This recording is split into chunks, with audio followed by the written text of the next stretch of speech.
There's a lot in this game you don't necessarily need to do to progress, like speaking to the cook, which is what we're gonna do now.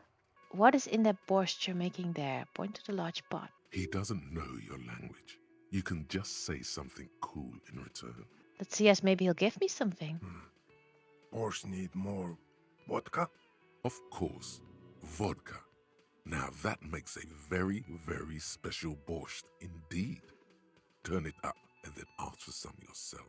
Welcome back. So I've just read, I wanted to say, but it's becoming a weird sentence, that if you read a book, it passes time quickly. So if you need to pass time, you can do that apparently, which I did not know. So thank you for telling me, game.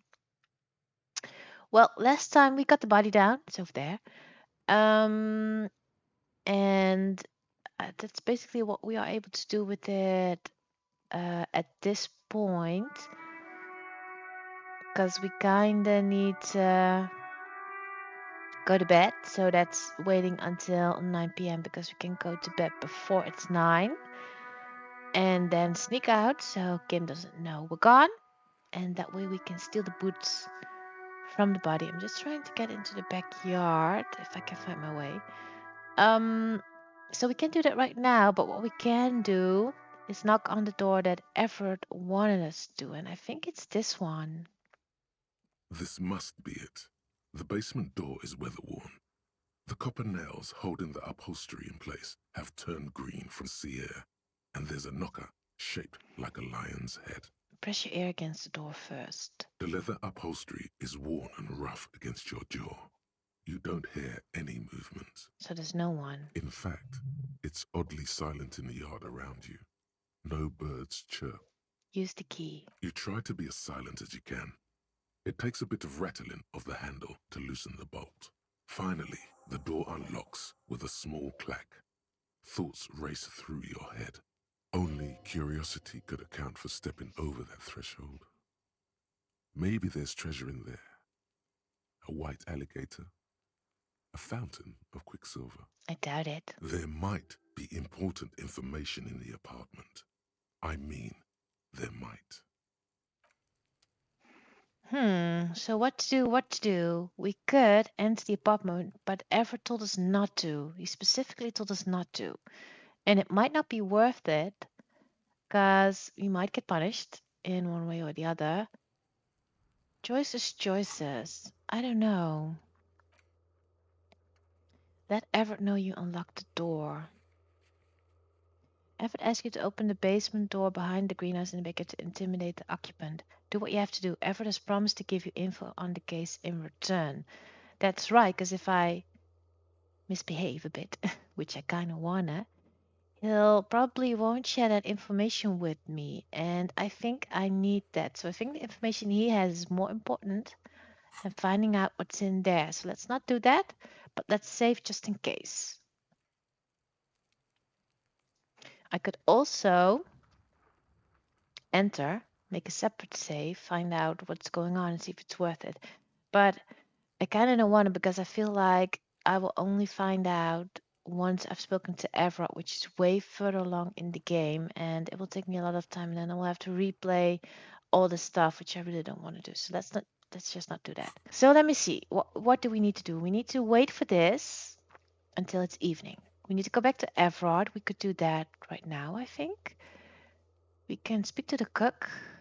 Ask Renee about the photo. Yeah, I don't want to do that, but why not let's just do it. Maybe it'll give us some experience and we're done with that task, because yeah, I didn't want to get that quest, but I accidentally did. So yeah, I guess I have to do it. Whether I want to or not. If I can remember where he is, which I never can. Not this way. Nope. The Kim just keeps following me around. He's not telling me like you're going the wrong way or anything. Nope. What's this? There. Working class drunk. You know what this means, right? Case solved. Cracked it. All in a good day's work. Wait, what did I crack exactly? Or open and shut. I don't even need to think about this anymore. What did I crack? What do you mean, what did I crack? Look at how working class that drunk is. It's her husband, the missing husband. Oh. Yes, and you found him. Now go and tell the working class woman, Protect and serve, recruit. Didn't she repeatedly tell you her husband isn't missing though? True. But he is missing. You heard her. The worry in her voice. This doesn't add up, and I'm only making a fool of myself. Do marriages make any sense? Does honor? You're not a filthy philosopher. You're an officer of law. It's time to ace this case and not brood over your reputation. We can deal with the perception management later. Alright, give me champagne, I'm going in. There's no need for champagne when there's honor, recruit. Oh, I'm sorry. Go and tell the working class woman what you found right now. Alright, let's do that, because she's right here. At least I think that's what they mean, this lady who doesn't want to tell me where her husband is. She's still searching for a book, her eyes wandering over the colorful grid of soft covers. I found your husband. God damn it, I already told you. My husband isn't missing. Well, I found him nevertheless, I'm that good. Very well then. Where is he? She's getting impatient, her hand's now picking on a random book cover. There. Excuse me? I don't follow. She blinks. There's something else hiding in her voice, though.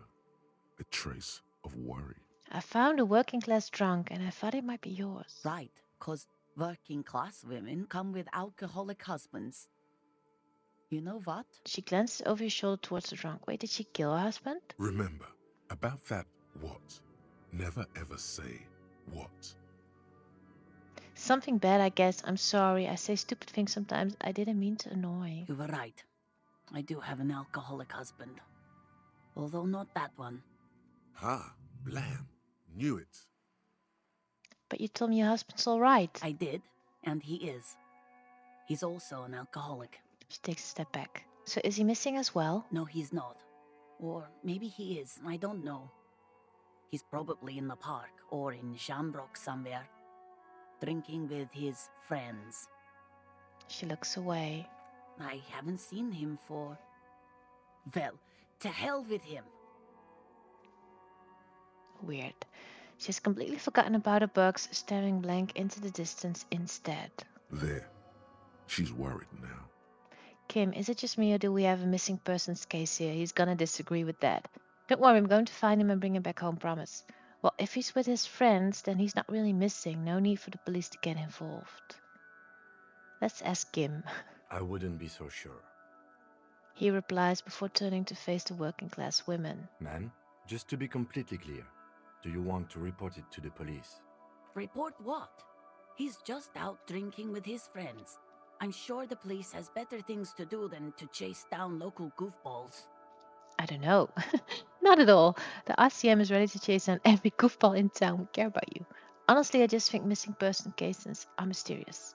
You're right. Unfortunately, our forces are limited. I'm sure he'll return on his own. Don't take the case. Let's say this because it's funny. She sighs, but you can detect a slight hint of gratitude and relief from her face. All right, go ahead.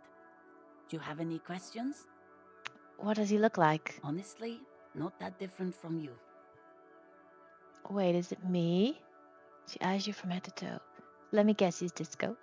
Like a late-stage alcoholic then. Right, we're dealing with a cop. What do you mean by that? Is he Disco? Oh, thank God, no. It hasn't come down to this yet. She nearly begins to laugh.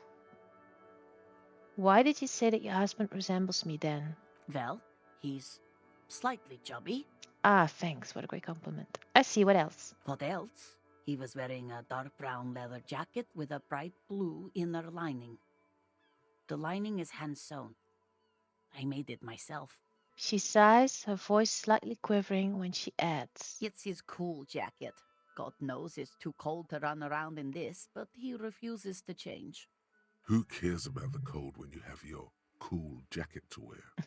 You can completely sympathize. Wait, is it me?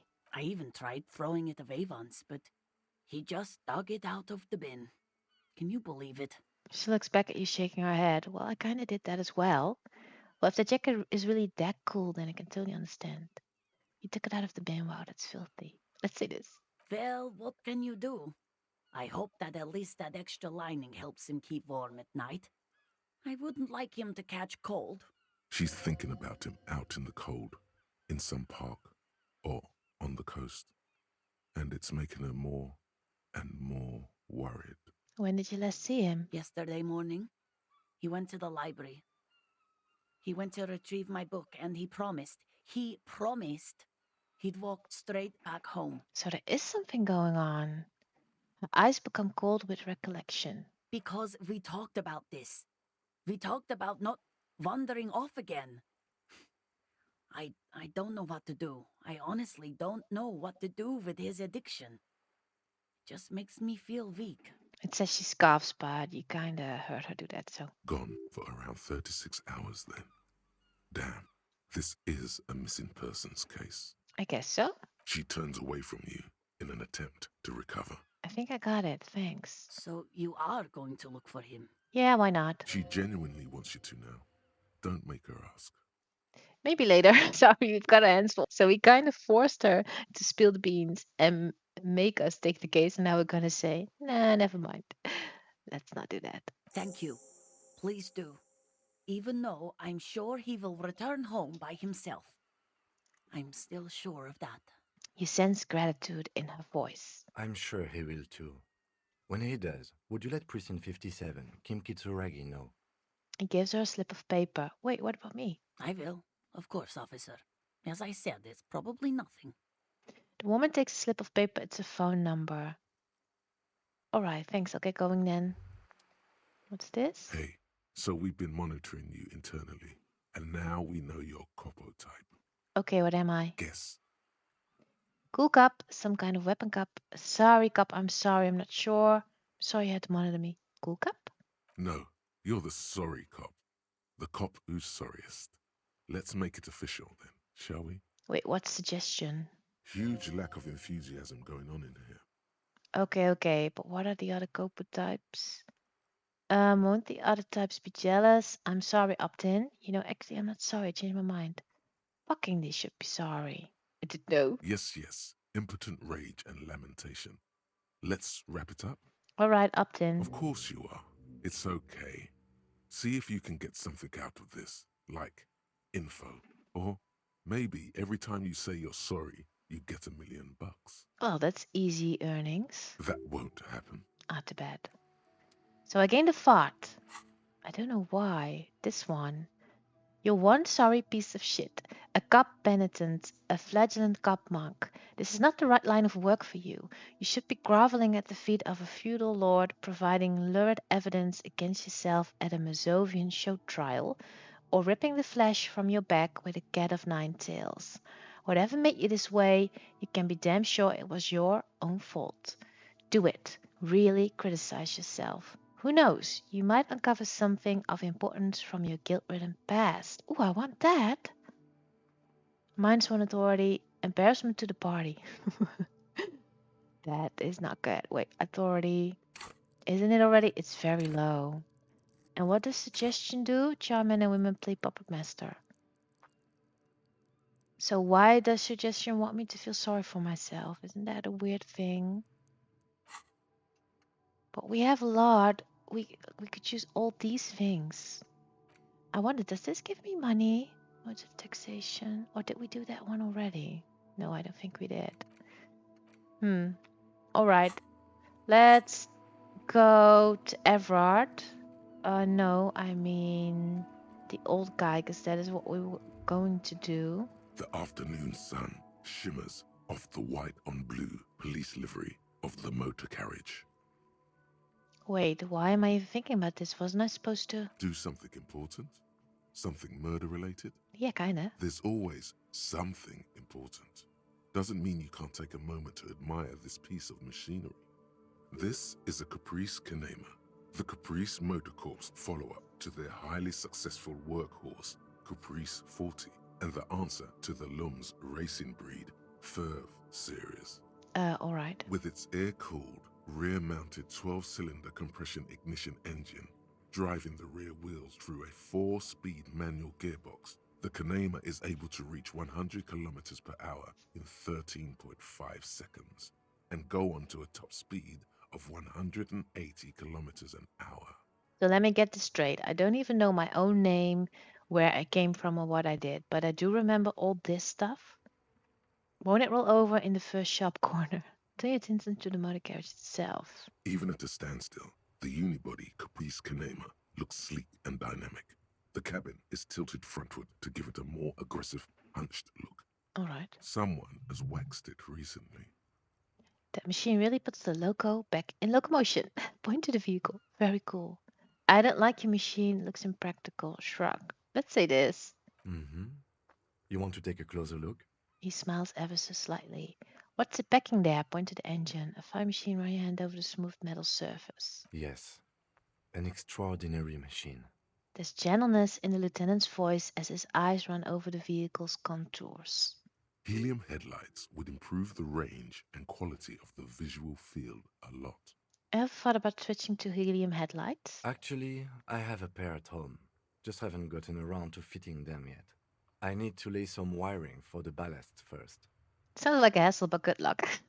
Let's say maybe we can do it together and become friends. He would be my first friend, wouldn't he? Maybe. Yes, definitely, maybe. He replies with an apologetic smile and nods. So he's not really that into me. And means no. That's kind of rude. What's it packing there? 130. I reckon that's a 7-liter V12 there. That's what. Rub your chin. Let out a whistle. Mama's serving some serious macaroni. That's it. 7.2. Supercharged. The lieutenant is trying to suppress a smug smile, unsuccessfully. Saying these words brings him immense joy. Okay, let's move. So I tried to suck up to him. It didn't work. He still does not really like me that much. Which I don't know why, because I'm kind of a fun person to be around. I'm just drunk all the time and stuff. I'm not really good at my job, but we could have fun, you know. This is Renee, right? I think. Watch out, Gaston. It's Inspector Oaf. Oof. Come to throw more of our stuff into the sea, officer. I said I wouldn't do it, but I found your new bull. Oh, I did that. See, René, I told you he was one of the good guys. You should have more faith in people. He chuckles. What is this? Are you mocking us? This isn't for pétanque. The old veteran stares at the shot football in silence and speaks in a reserved voice. Was that a reserved voice? He sounded very angry. Now, no need to get angry again, René. I'm sure the officer tried his best. It's not like there's a bull kiosk here in Martinez. I'm very sorry. It's the best I could find. The best, huh? This isn't even a bull. But fine. I guess you did attempt to right your hooliganism. Consider it forgiven. Alright, so I lost the ball, but I gained 10 experience. I found your guard buff. What's this? This is minus 70%. Minus 1 through the ball. Replace the ball. Find your guard buff. Yes. The Debardeurs Union pays me to stand vigil during the nights. Not out of any political allegiance, mind you. He looks down. I'm an old man. Don't sleep more than a few hours every night anyway, and money is tight. He adds with a slight sigh. He feels like he has to justify himself for some reason. You must have seen something on the night of the murder. Your buff looks right into the yard. Yes, it does. Unfortunately, I wasn't working that night. Been on a 2-week leave since last Monday. Hold on, why are you on a leave? It's a private matter. Nothing to do with your investigation. He says with dignity. You see, officer, René is the kind of man would rather die than admit he needs medical assistance or, God forbid, sick it. A real man's man is just gonna ride it out. I'm fine, goddammit. Mind your own business. It's nothing. Just got to cut back on coffee. The outburst makes him clutch his chest. So who was working your shift that night? No one. The boss has been unmanned since last Monday. There's no other guard. It's just me. He looks suddenly very old and tired. Well, that's inconvenient. No one has been guarding the container yard since last Monday. Yes. It's not actually an issue. I mean... He nods before hesitantly continuing. Look, officer, the container yard doesn't actually need a guardsman. Never had one before, René. Monsieur Claire had that booth built specially for him. It's mostly decorative. So it doesn't matter if you're there or not. The possibility Someone being in there is enough to discourage any ill-minded individuals.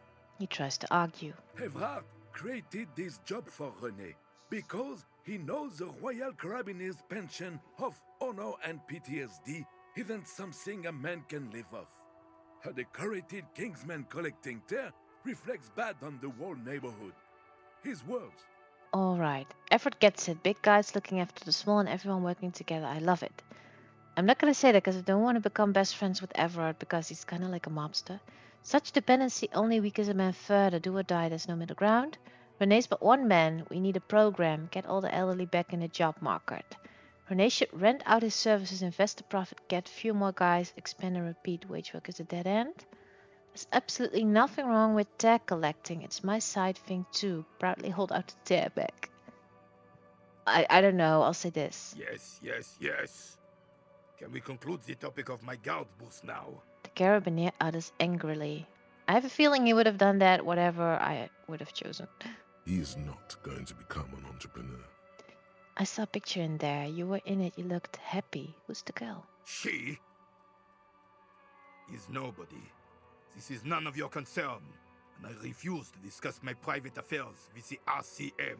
His features stiffen and he gets a cold look. The lady is Jeanne-Marie Beaulieu, and she sure as hell wasn't a nobody. Constance speaks with a soft voice. It did give me 10 experience, which is kind of a lot for, not really doing something. Got it, thanks. Yes, yes. Like I said, I would be up anyway, so might as well keep an eye out. It keeps my senses sharp. He brings it up again. I would be up anyway. Wait, what did he bring up again? But now this is higher, but it's still very low. 28.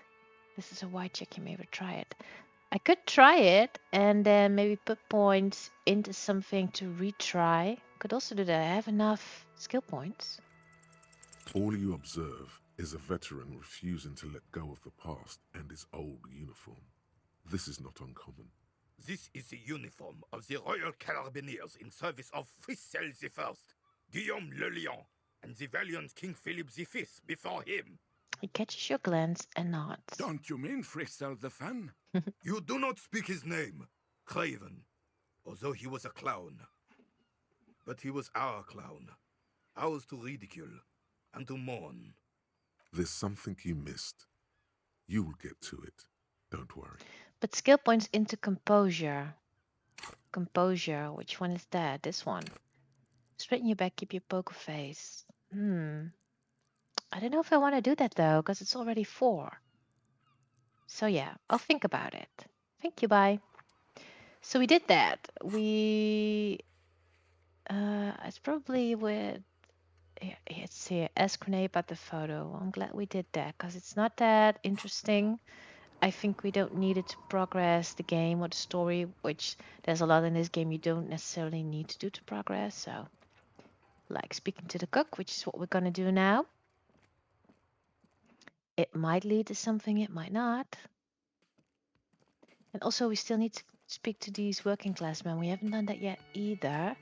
So we could do that while we're here. Why not? The man ponders his cooking utensils and gives you a little nod, acknowledging your presence. He looks friendly. Do you know what's behind that door?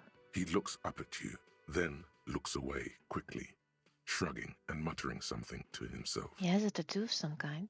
Shrugging is an international sign for, no, I don't know what's behind that door. Leo said you're friends with Mañana. Is that true? The mention of Mañana gets his attention. He smiles and delivers a whole slew of unfamiliar words and lively gestures. Then he falls silent again. Do I need to learn to speak his language or something? They're friends. What is it? What is in that borscht you're making there? Point to the large pot. The man says a couple of sentences in that strange language of his and then seems to wait for you to speak. Yeah, but I don't understand you. I'm pretty sure he asked you a question. Oh.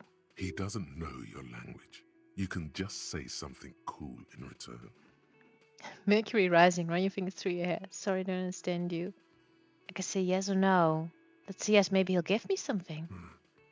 Borscht need more vodka? Berserk's need, he looks at the soup. then at you. He picks up a bottle from the shelf. Okay, so it's vodka that keeps the men happy and in good spirits. Clever move by the Union. He nods. Of course, vodka. Now that makes a very, very special borscht indeed. Turn it up and then ask for some yourself. Turning it up seems like a dangerous idea, honestly. The place is a powder keg. Yes, nod and turn your fingers clockwise. Turn the vodka up. No, no vodka. Turn your fingers counterclockwise. Got it. I'll leave the cooking to you. Shrug. I have business. But electrochemistry wants me to do that? And then ask for some yourself. Gee, what do I want to do? Because I kinda... Am I not? It's kinda also boring not to take it. Is it? Let's say this. I kinda want to do this. He smiles, nodding vigorously, then pours half a bottle of vodka into the pot. With Half a whistle, bottle. He stirs the brew. So I gained 10 experience and I gained 5. But why did I gain 5? Goraki, could I have some of that brew? He smiles and nods enthusiastically, and, chattering away in his language, ladles some brew into a small thermal cup, then hands it to you. So I gained alcohol. Stay masculine. Or is it? Is it this? A thermal cup full of hot borscht spiked with high-proof moonshine. Yum. Well, it's handy to have, so let's just keep that. So I guess that's done as well, isn't it? It is, the special borscht. So we could find a working class husband. Chances are the guy's drinking somewhere with his buddies. Find him and bring him home. Maybe he's over here.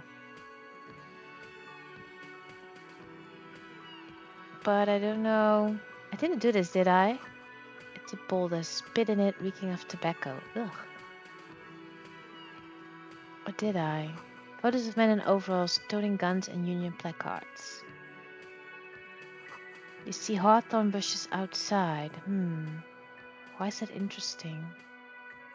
I think I did speak to him, maybe. Over here. She snaps her fingers. Oh, or not? Let me handle this. The woman says to the crowd in the mess hall before turning to you. You seem a little different today. Less hospitable. You are far from home, lieutenants. This isn't a district known for its love of self-proclaimed militiamen. I knew you were not the gardener. Enough, let's talk seriously. I mean no trouble, I'm here to do my job. You're right, Lieutenant, she did seem friendly as sitting on that corner. Let's talk seriously. Not a muscle moves in her face, but her eyes trace yours, stern and perceptive. So she was just playing the gardener, but who is she really? You are looking for Titus Hardy, who you think has information on a murder the RCM is investigating. You want to interview him. She points to the man standing in the middle of the room. That must be him. That's Titus. Talk to him. But know this. I'll be keeping an eye on you. No strong arming. Nothing official. The District of Martinez does not recognize your authority to make arrests. So who is she? It doesn't matter if you recognize our authority. We will make an arrest if we have to. She says nothing. Her glare speaks for her. Could this be the Miss Beaufort that Easy Leo mentioned? The one Mr. Everard sent to law school? Oh, yeah, probably. Are you Lizzie Elizabeth Miss Beaufort? That's what if I want to talk to you, not Titus? Why are you so aggressive? Let's say this. I suggest not wasting time on trivial pleasantries and focusing on why you are actually here.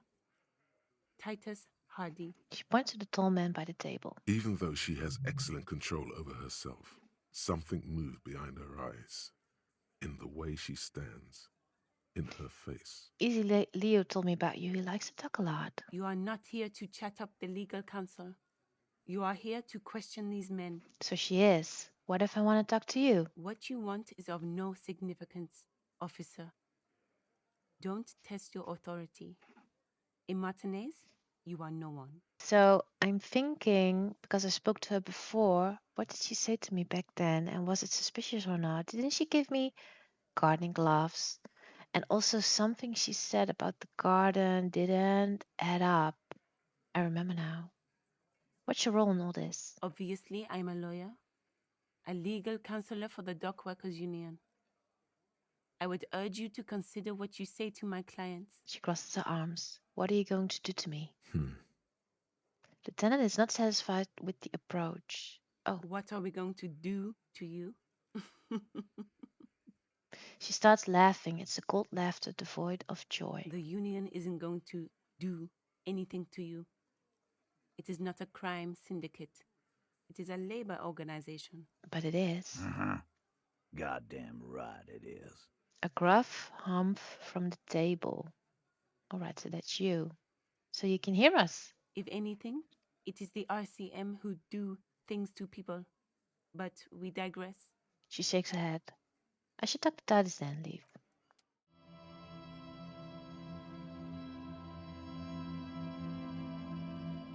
Thank you for watching. Curious what happens next? Subscribe to my page so you don't miss anything.